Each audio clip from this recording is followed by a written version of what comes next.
PMA, procréation médicalement assistée pour les couples de femmes, on y vient doucement mais sûrement alors que les états généraux de la bioéthique débutent demain. Europe Matin vous explique pourquoi cette réforme devrait passer assez facilement. C'est l'enquête du 8h. Bonjour Maxence Lambrec. Bonjour. Le gouvernement va d'abord tirer les leçons du mariage pour tous en faisant l'inverse. Ah oui, le contre-pied parfait grâce au ministre de l'Intérieur de l'époque, devenu député de la majorité, Manuel Valls. Il a délivré ses conseils à la secrétaire d'État Marlène Schiappa.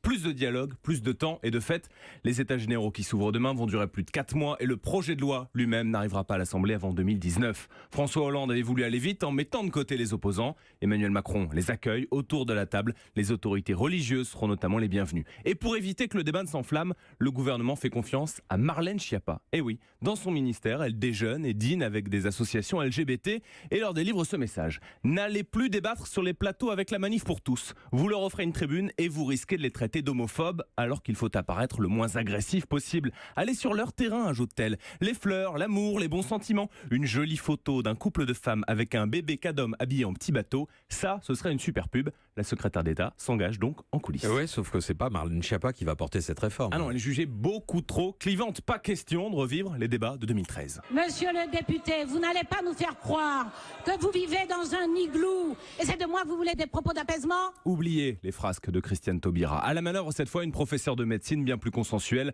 la ministre de la Santé, Agnès Buzyn, et en face d'elle, très peu de figures politiques. Marine Le Pen s'en moque, sa nièce est partie. Les députés de droite n'en font pas une priorité, et à gauche, on applaudit. Alors vous nous dites que le match politique n'aura pas lieu, mais dans la rue, qu'est-ce que ça pourrait donner, Maxence ? Non, pas grand-chose. 60% des Français sont maintenant favorables à la PMA pour les couples de femmes. L'opinion publique évolue très vite, et la manif pour tous le ressent.